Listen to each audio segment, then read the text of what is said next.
Hi friends, welcome to తోట RS facts. ఈరోజు మనం ఈ వీడియోలో ఒక గొప్ప శాస్త్రవేత్త, వక్త, నాయకుడు, ఒక గొప్ప రాష్ట్రపతి అయిన అబ్దుల్ కలాం గారి గురించి తెలుసుకుందాం. దానికంటే ముందుగా మన ఛానల్ని సబ్స్క్రైబ్ చేసుకుని వారు ఉంటే త్వరగా సబ్స్క్రైబ్ చేసుకొని లైక్ చేయండి. మీ ఫ్రెండ్స్ అండ్ ఫ్యామిలీస్కి ఈ వీడియోని షేర్ చేయండి. అబ్దుల్ కలాం గారు తమిళనాడులోని రామేశ్వరం గ్రామంలో ఒక ముస్లిం కుటుంబంలో 1931 అక్టోబర్ 15న జన్మించాడు. ఈయన తండ్రి పేరు జైనలుద్దీన్.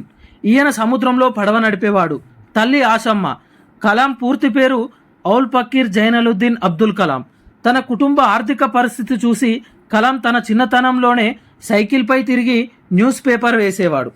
రామేశ్వరానికి దగ్గరగా ఉన్న రామనాథపురంలో ఉన్న మెట్రికులేషన్ స్కూల్లో 10వ తరగతి వరకు చదువుకున్నాడు. అతని చదువు అంతంత మాత్రంగానే సాగింది. కానీ ఏదైనా కొత్త విషయాలు తెలుసుకోవాలనే ఆలోచన, ఆతృత ఎక్కువ. ఒకసారి తన ఉపాధ్యాయుడు సముద్రపు ఒడ్డుకు తీసుకువెళ్ళి పక్షి ఎలా ఎగురుతుందో చూపించాడు. అప్పటి నుండి కలాం కూడా పక్షిలాగా ఎగరాలనుకున్నాడు. దానికోసం ఎలాగైనా పైలట్ అవ్వాలనుకున్నాడు. తర్వాత తిరుచిలో సెయింట్ జోసెఫ్ కళాశాలలో డిగ్రీ పట్టా పొందాడు. పైలట్ అవ్వాలని తన చిన్ననాటి కోరిక కోసం మద్రాసులోని MITలో చేరాలని అనుకున్నాడు. కానీ అందులో చేరడానికి 1000 రూపాయల ఫీజు కట్టవలసి వచ్చింది. తన తండ్రి కట్టే పరిస్థితిలో లేడు. కానీ కలాం గారి అక్క తన గాజులను తాకట్టు పెట్టి మరీ ఫీజు కట్టింది.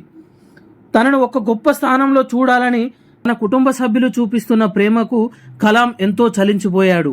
చివరకు స్కాలర్షిప్తో MITలో ఏరోస్పేస్ ఇంజనీరింగ్ని పూర్తి చేశాడు.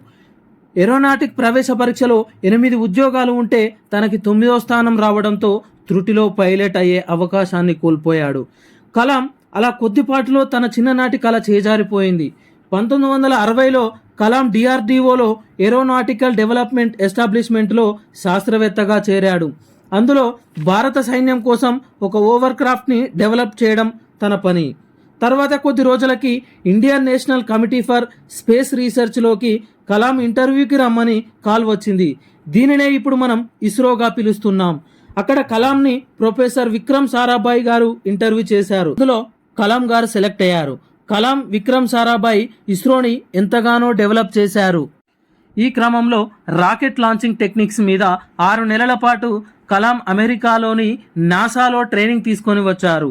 భారతదేశం నుండి అంతరిక్షంలోకి రాకెట్ పంపాలన్నది ప్రొఫెసర్ విక్రమ్ సారాభాయ్ గారి కోరిక. కలాం, విక్రమ్ సారాభాయ్ మరియు సతీష్ ధావన్లు కలిసి రోహిణి అనే రాకెట్ని అంతరిక్షంలోకి పంపడానికి SLV-3 అనే రాకెట్ని అభివృద్ధి చేశారు. దేశంలోని ప్రజలందరి కళ్ళు ఈ SLV-3 పైనే ఉన్నాయి. ఇంతలో ఈ రాకెట్ని లాంచ్ చేశారు. కానీ 317 సెకండ్ల తర్వాత సెకండ్ స్టేజ్లో పేలిపోయింది. కలాం గారి మదిలో ఏదో తెలియని ఆవేదన. దేశం కలలు ఆవిరైపోయాయి. కానీ తను నిరుత్సాహపడలేదు. మళ్ళీ 1980 సంవత్సరంలో 2వ ప్రయోగం కోసం SLV-3ని రెడీ చేశారు. ఆ రోజు న్యూస్ పేపర్లలో మొదటి దానిలా ఇది కూడా ఫెయిల్ అవుతుందని ఇష్టం వచ్చినట్లు రాశాయి. దేశం కళ్ళు అన్ని ఈ ప్రయోగాలపైనే ఉన్నాయి. 18th జూలై 1980లో SLV-3ని లాంచ్ అయ్యి రోహిణి శాటిలైట్ని ఆర్బిట్లోకి ప్రవేశపెట్టింది. అంతరిక్షంలోని శాటిలైట్ను పంపగలే లిస్టులో భారతదేశం కూడా చేరింది. ఇక్కడే భారత అంతరిక్ష ప్రయోగాలకు పునాదులు పడ్డాయి. అప్పటి ప్రధానమంత్రి ఇందిరాగాంధీ గారు కలాం గారిని మెచ్చుకున్నారు.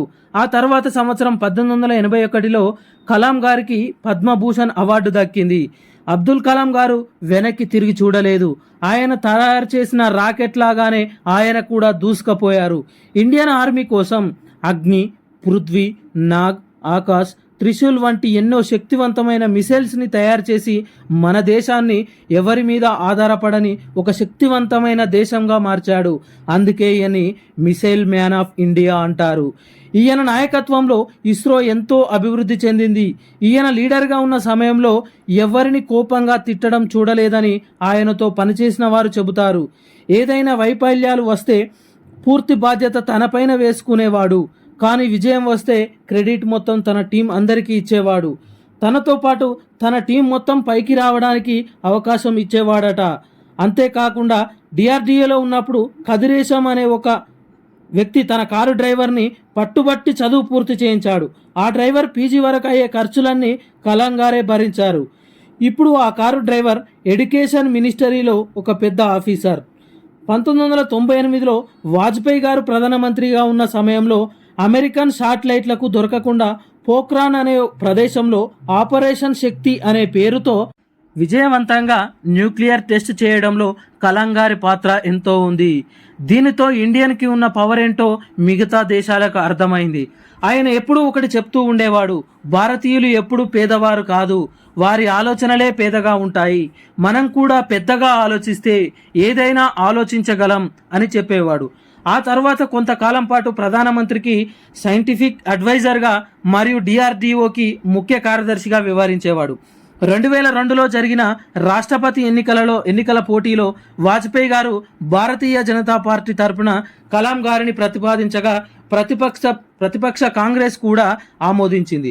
దీంతో భారతదేశ 11వ రాష్ట్రపతిగా 2002 సంవత్సరంలో ఏకగ్రీవంగా ఎన్నికై 2007 వరకు కొనసాగారు. రాజకీయ అనుభవం లేకున్నా రాష్ట్రపతి అయిన వారు కలాం గారు ఒక్కరే. రాష్ట్రపతిగా ఉన్నప్పుడు తను సాధారణమైన జీవితాన్ని గడపడానికే ఇష్టపడేవాడు. రాష్ట్రపతిగా ఎంత బిజీగా ఉన్నా పిల్లలు రాసిన ఉత్తరాలకు ఈయనే స్వయంగా జవాబులు రాసి పంపేవాడు. ఇన్నేళ్ల దేశ చరిత్రలో ఎక్కువ మంది ప్రజలను కలుసుకున్న రాష్ట్రపతి ఈయనే. అందుకే ఈయనని పీపుల్స్ ప్రెసిడెంట్ అంటారు. ఆయన పనిచేసిన కాలంలో అవినీతి నిందలేని ఒకే ఒక్క నాయకుడు కలాం గారు. అంతేకాదు, రాష్ట్రపతి పదవి కాలం పూర్తి అయిన తర్వాత తనకు రెండవసారి అవకాశం వచ్చినా దాన్ని తిరస్కరించి తనకు ఎంతో ఇష్టమైన పిల్లల కోసం దేశవ్యాప్తంగా పాఠశాలలు తిరుగుతూ ఎంతోమంది యువతకి మార్గదర్శిగా ఎదిగారు. కలాం గ్రామీణ ప్రాంతాలని అభివృద్ధి చేయడానికి పొరా అనే ఒక ట్రస్ట్ని స్థాపించి తనకి వచ్చే ఆదాయాన్ని ఆ ట్రస్ట్లకి ఇచ్చేసేవాడు. కలాం గారు పెళ్లి చేసుకోలేదు, భార్య పిల్లలు అనేవారు ఎవరూ లేరు. ఈ దేశం అంతా ఈయన కుటుంబమే. అంతేకాదు, వైద్య రంగంలో పోలియో బాధితుల కోసం తేలికపాటి పరికరాలను రూపకల్పించాడు. ఈయన చేసిన సేవలకు గాను భారత ప్రభుత్వం ఈయనకు భారతరత్న, పద్మభూషణ్ వంటి పురస్కారాలతో గౌరవించింది. 2005 మే 26వ తేదీన కలాం గారు స్విట్జర్లాండ్ పర్యటించారు. దానితో ఆ దేశ ప్రభుత్వం ఏకంగా మే 26ను సైన్స్ డేగా ప్రకటించుకుంది. జూలై 27, 2015న షిల్లాంగ్లో యువతకి ఉపన్యాసం ఇస్తున్న సమయంలో ఒక్కసారిగా కలాం గారు కుప్పకూలిపోయారు. వెంటనే దగ్గరలో ఉన్న హాస్పిటల్లో చేర్చారు. కానీ ఆయనలో చలనం లేదు. సాయంత్రం 7:45 ఆయన గుండెపోటుతో మరణించాడని దేశం అంతా పాకింది. ఆ వార్త విని బాధపడని వారు లేరు. చివరి క్షణంలో కూడా తనకిష్టమైన యువత కోసం ఉపన్యాసం ఇస్తూనే తుదిశ్వాస విడిచారు. ఆయన కంటూ ఏమీ సంపాదించుకోలేదు. ఆయన చనిపోయే నాటికి 6 చొక్కాలు, 4 ప్యాంట్లు, 2500 పుస్తకాలు, ఆయనకు వచ్చిన అవార్డులు రివార్డులే ఆయనకు మిగిలిన ఆస్తి. కానీ మన కోసం ఆయన గుర్తుగా కొన్ని పుస్తకాలను రాసి వదిలి వెళ్ళాడు.